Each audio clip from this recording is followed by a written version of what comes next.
Kasus korupsi terbesar di Indonesia. Kerugian 78 triliun rupiah. Mau tahu seperti apa beritanya? Yuk ikutin terus dan jangan lupa subscribe. Dugaan kasus korupsi terbesar di Indonesia terkuat dengan kerugian negara hingga 78 triliun rupiah. Kerugian kasus korupsi ini jauh lebih besar dari kasus-kasus sebelumnya seperti DTPPI, Asabri, dan Jiwasraya.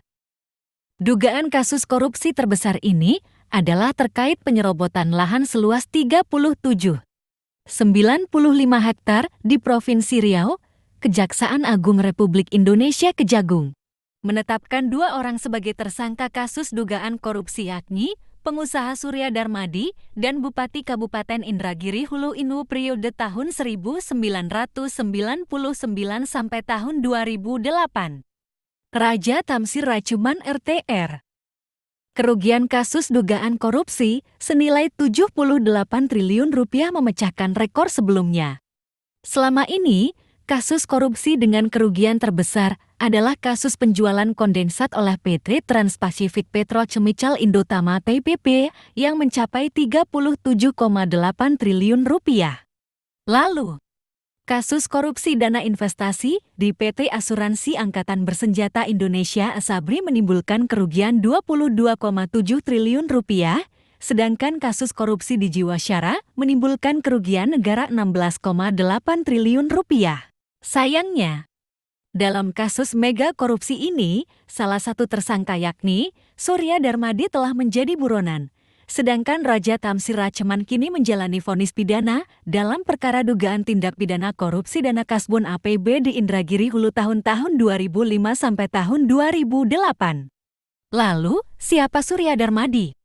Mengutip Kompas.com, Kepala Pusat Penerangan Hukum Kejagung Ketut Sumedana menyampaikan Surya Darmadi adalah pemilik PT Duta Palma Group. Melalui PT Duta Palma Group ini, Surya Darmadi menyerop lahan perkebunan di Riau. Surya Darmadi juga ditetapkan sebagai tersangka dalam kasus tindak pidana pencucian uang TPPU. Dalam tindak pidana pencucian uang, ditetapkan 1 orang tersangka, yaitu SD selaku pemilik PT Duta Palma Group, ujar Ketut. Surya Darmadi pemilik Darmax Agro Group. Surya Darmadi sempat masuk dalam daftar orang terkaya di Indonesia ke-28 menurut majalah Forbes pada tahun 2018. Total nilai kekayaan Surya Darmadi kala itu mencapai 45 miliar dolar AS. Kekayaan Surya Darmadi ini tak lepas dari perusahaan miliknya, PT Duta Palma Group atau Darmax Agro Group. Berdasarkan akun resmi LinkedIn, perusahaan Darmax Agro berdiri di Jakarta pada tahun 1987 melalui salah satu anak perusahaannya, PT Duta Palma Nusantara. Darmax Agro menjadi salah satu kelompok budidaya, produksi, serta pengekspor kelapa sawit di Indonesia. Perusahaan ini berkembang dengan mendirikan pabrik dan penyulingan di kawasan Riau dan Kalimantan. Adapun klaimnya, Darmax Agro telah memiliki 8 pabrik kelapa sawit di Pekanbaru Riau, Jambi, dan Kalimantan dengan total produksi minyak sawit mentah CPE sekitar 36.000 megaton per bulan. Surya Darmadi tercatat masuk dalam daftar pencarian orang DP alias buron di Komisi Pemberantasan Korupsi KPK. Dilansir dari Kompas.com 30 Desember 2021, Surya terseret dalam kasus pengajuan revisi alih fungsi hutan di Provinsi Riau kepada Kementerian Kehutanan pada tahun 2014. Kasus korupsi ini turut menjerat Gubernur Riau saat itu, Anas Mamun. Sebelumnya, Surya Darmadi sempat diperiksa oleh KPK, bahkan pernah mencegahnya selama 6 bulan sejak 5 November tahun 2014, namun ia berhasil lolos dari jeratan hukum. Kejaksaan Agung Kejagung mengungkapkan fakta baru terkait kasus dugaan korupsi yang melibatkan Surya Darmadi selaku pemilik perusahaan PT Duta Palma Group di Indragiri Hulu. Menurut Kejagung, dalam kasus lahan sawit tersebut, kerugian negara mencapai angka yang fantastis. Kerugian negara yang sebelumnya disebut mencapai 78 triliun rupiah, rupanya mengalami peningkatan hingga 104,1 triliun rupiah.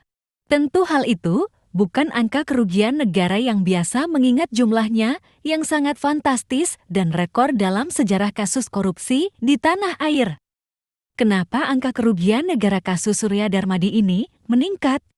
Jampitsus Kejagung, Febri Adriansyah mengakui jumlah kerugian kasus Surya Darmadi meningkat dari perhitungan sebelumnya. Sebelumnya, penyidik menyampaikan nilai kerugian negara mencapai 78 triliun rupiah, namun setelah hasil perhitungan yang diserahkan pada penyidik dari BPKP dari ahli auditor kerugian negara sebesar 4,9 triliun rupiah untuk keuangan. Untuk kerugian perekonomian negara senilai 99,2 triliun, sehingga nilai ini ada perubahan dari awal penyidik temukan senilai 78 triliun rupiah.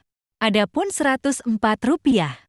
1 triliun itu merupakan penjumlahan dari kerugian keuangan negara sekitar 4,9 triliun rupiah dan kerugian perekonomian negara sebesar 99,2 triliun rupiah. Menurut Burhanuddin, Tamsir telah menerbitkan izin lokasi dan izin usaha perkebunan di kawasan Indragiri Hulu seluas 37.095 hektare kepada 5 perusahaan. Jampitsus Febri Adriansyah sebelumnya pernah memaparkan dalam rapat dengar pendapat dengan Komisi 3 DPR bila komponen penghitungan itu terbagi menjadi 2 yaitu kerugian keuangan negara dan kerugian perekonomian negara.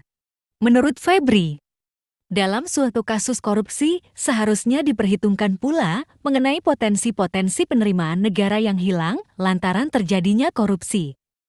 Bahwa sekarang kejaksaan tidak lagi hanya memakai instrumen kerugian negara, tetapi sudah mencoba membuktikan kerugian perekonomian negara. Ini cakupannya lebih luas seperti hak untuk negara juga dihitung, kata Febri dalam konferensi pers di kantornya, Jalan Sultan Hasanuddin, Jakarta Selatan, Selasa 30 Agustus. Terima kasih sudah nonton.